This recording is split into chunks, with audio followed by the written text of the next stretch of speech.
Hey guys मैं और चलिए इमेजिन करते हैं कि हमारे पास एक टाइम मशीन है जिससे हम अतीत यानी कि पास्ट में जा सकते हैं। अब जैसे ही हम कुछ बटन्स दबाते हैं मशीन काम कर जाती है और हम अपने दादाओं के जमाने में पहुंच जाते हैं। अब अगर आप किसी तरह अपने दादाजी को अपनी दादी जी से मिलने से रोक सके तो क्या हो सकता है? तो फ्यूचर में आपका होना इम्पॉसिबल हो जाएगा। पर रुकिए, अगर आपका फ्यूचर में होना इम्पॉसिबल है तो आप कैसे अपने अतीत में जाके अपने दादा और दादी को मिलने से रोक सकते थे? तो ये एक टाइप का एक पैराडॉक्सिकल साइकिल है जो ऐसे ही चलता रहेगा और इसे हम कहते हैं द ग्रैंडफादर पैराडॉक्स। तो इसमें क्या हमने सच में अतीत में जाके अपना भविष्य चेंज कर दिया था? क्या ऐसा किया जा सकता है? हमें इसका जवाब बहुत जल्द ही मिल जाएगा और ये एक बहुत ही इम्पोर्टेंट वजह भी है जो टाइम ट्रैवल को इतना इंटरेस्टिंग बनाती है। बट ये तो हम एक बहुत ही कॉम्प्लिकेटेड सिचुएशन की बात कर रहे हैं। आइए डिस्कस करते हैं एक लेस कॉम्प्लिकेटेड सिचुएशन के बारे में। तो सोचते हैं हमें इस बार अतीत में नहीं बल्कि भविष्य में ट्रैवल करना है और हमारे पास एक बहुत ही तेज सा स्पेसक्राफ्ट है। ये स्पेसक्राफ्ट 25,000 किलोमीटर प्रति घंटे की स्पीड में ट्रैवल करता है अर्थ के स्पीड के कंपैरिजन में। तो अगर हम यही स्पेसक्राफ्ट में पृथ्वी के कुछ चक्कर लगा के वापस उसी जगह पहुंचे तो हमारी घड़ी में टाइम जो नीचे धरती में घड़ी है उससे कुछ नैनो सेकेंड्स कम बीता होगा। इसे कहते हैं दी टाइम डायलेशन और ये आइंस्टाइन के स्पेशल रिलेटिविटी थियरी का एक बहुत ही इम्पोर्टेंट कॉन्सेप्ट है। ये बेसिकली ये बताता है कि कोई भी मूविंग ऑब्जेक्ट एक पाथ में एक्सेलरेट यानी गति से आगे बढ़ रहा होता है और उस पाथ को हम कहते हैं एक ट्रैजेक्टरी। अब यूनिवर्स में हर ऑब्जेक्ट के लिए एक यूनिक ट्रैजेक्टरी या कह सकते हैं उसके आगे बढ़ने का एक रास्ता होता है और अगर वो उस रास्ते पे तेजी से आगे बढ़ रहा है तो उस ऑब्जेक्ट के लिए समय स्लो हो जाएगा उसके कंपैरिजन में जो उतनी तेजी से आगे नहीं बढ़ रहा है। टाइम डायलेशन के असर को हम एक बहुत ही छोटे रूप में हमारे इंटरनेशनल स्पेस स्टेशन में भी देख सकते हैं क्योंकि स्पेस स्टेशन पृथ्वी के चक्कर लगा रहा है और वो एक तेज गति में आगे बढ़ रहा है। तो वहाँ गए एस्ट्रोनॉट्स अगर 6 महीने वहाँ गुजार के आए तो वो एस्ट्रोनॉट्स लगभग 0.005 सेकेंड्स कम एज किए होंगे पृथ्वी के कंपैरिजन में। अब ये 0.005 सेकेंड्स बहुत ही कम जरूर लगता है बट टाइम डायलेशन की सबसे इंटरेस्टिंग चीज ये है कि जैसे आप स्पीड में लाइट के स्पीड के करीब पहुंचोगे वैसे टाइम डायलेशन का इफेक्ट ज्यादा होने लगेगा।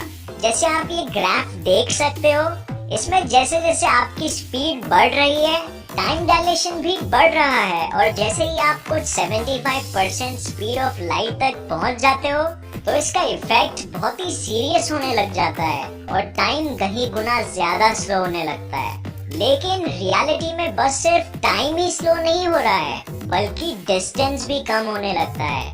इस चीज को हम कहते हैं दी लेंथ कॉन्ट्रैक्शन और इसमें बेसिकली जो ऑब्जेक्ट लाइट के स्पीड के आसपास के स्पीड में ट्रैवल कर रहा है उसके लिए सफर के दोनों पॉइंट्स के बीच दूरी भी कम होने लग जाएगी।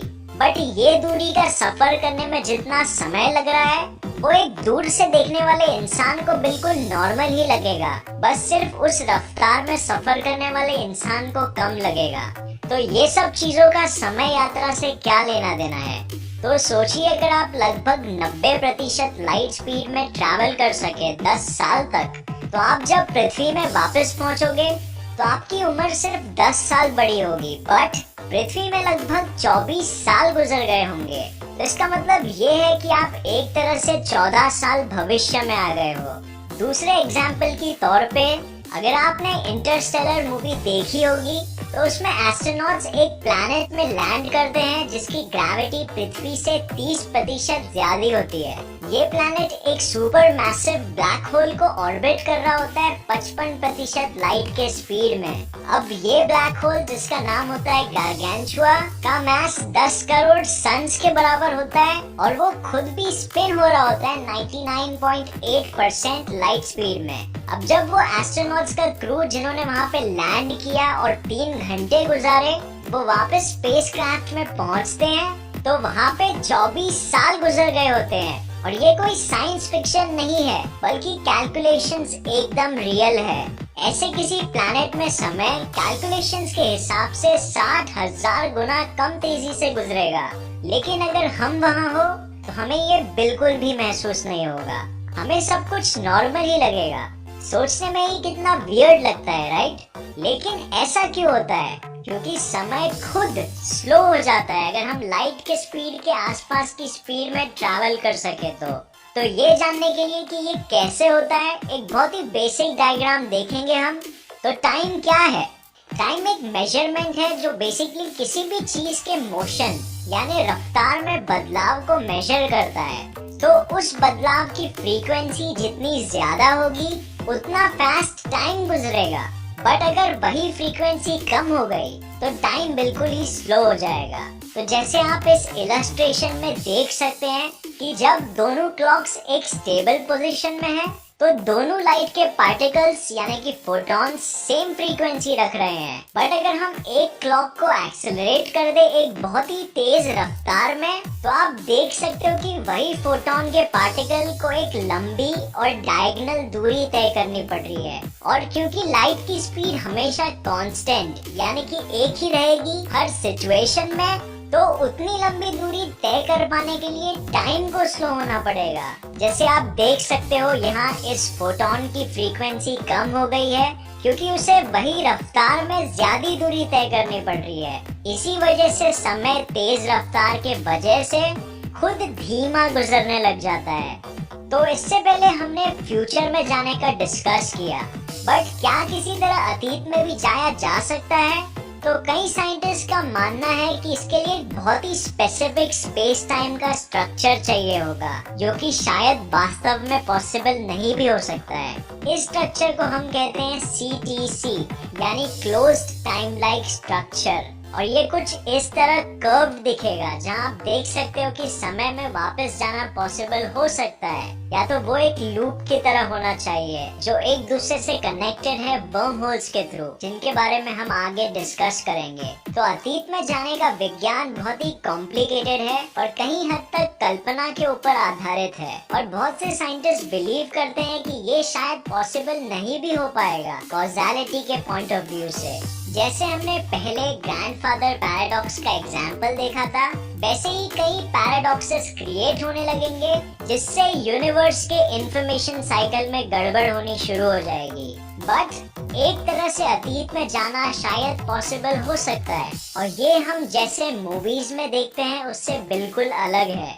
इसके लिए हमें कुछ स्पेशल टाइप के ट्रांसवर्सेबल वर्म होल्स चाहिए होंगे। अब अगर आप वर्म होल्स के बारे में नहीं जानते हैं, तो वर्म होल्स स्पेस टाइम में एक होल होता है बेसिकली, जो एक पॉइंट ऑफ स्पेस से दूसरे पॉइंट ऑफ स्पेस को कनेक्ट करता है। अगर आपको ये पता नहीं है कि स्पेस टाइम क्या है, तो मैं ऊपर एक वीडियो का लिंक दे दूंगा जिसमें मैंने ये एक्सप्लेन किया है।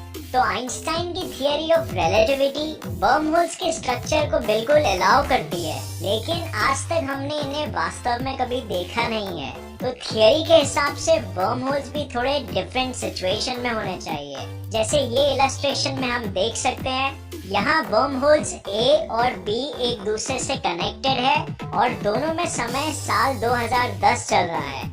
अब वर्म होल B अगर रोशनी की तेजी के करीबी स्पीड से एक्सेलरेट करेगा, या तो स्पेस टाइम के ऐसे किसी एरिया में जा सके जहाँ ग्रेविटी बहुत ज्यादा है, जैसे एक ब्लैक होल के आसपास, तो टाइम डायलेशन के वजह से वहाँ समय स्लो गुजरेगा। तो वो जब चक्कर लगा के वापस आ जाए तो वहाँ सिर्फ 4 साल गुजरे होंगे और यहाँ 12 साल गुजर गए होंगे। तो अगर हम इस वर्म होल से एंटर कर सके तो साल 2014 से 2022 में पहुँच जाएंगे, यानी कि 8 साल फ्यूचर में। और अगर इसी तरह हम वर्म होल B से A में चले गए तो हम एक टाइम ट्रैवलर हो जाएंगे और अतीत में चले जाएंगे। बट ये जानना जरूरी है कि हम इस तरह जिस साल से हमने यात्रा शुरू की है उस साल से पीछे अतीत में कभी भी नहीं जा पाएंगे। तो इस तरह से समय यात्रा हो सकता है फिजिक्स के लॉज के हिसाब से। तो फ्रेंड्स, मैं जानता हूँ कि ये जैसा टाइम ट्रैवल हम मूवीज में देखते हैं उससे बिल्कुल अलग है, क्योंकि ये विज्ञान और ब्रह्मांड के सिद्धांतों पे आधारित है और ना कि कल्पना पे। हम शायद हमारे अतीत में कभी नहीं जा पाए, पर हम भविष्य में जरूर जा सकते हैं और ये चीज हमारे लिए आगे बहुत महत्वपूर्ण होगी। तो ये वीडियो देखने का बहुत शुक्रिया।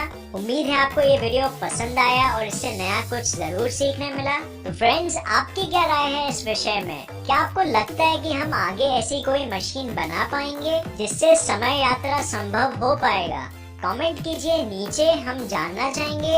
अगर आपको ये वीडियो पसंद आया तो इसे लाइक और शेयर करना मत भूलिए और ऐसे ही साइंस वीडियोस के लिए इस चैनल को सब्सक्राइब करके नोटिफिकेशन बेल ऑन करना मत भूलिए। और मैं आपको नेक्स्ट वीडियो में मिलूंगा ऐसे ही किसी इंफॉर्मेटिव वीडियो के साथ। तब तक के लिए देखते रहिए और सीखते रहिए। जय हिंद।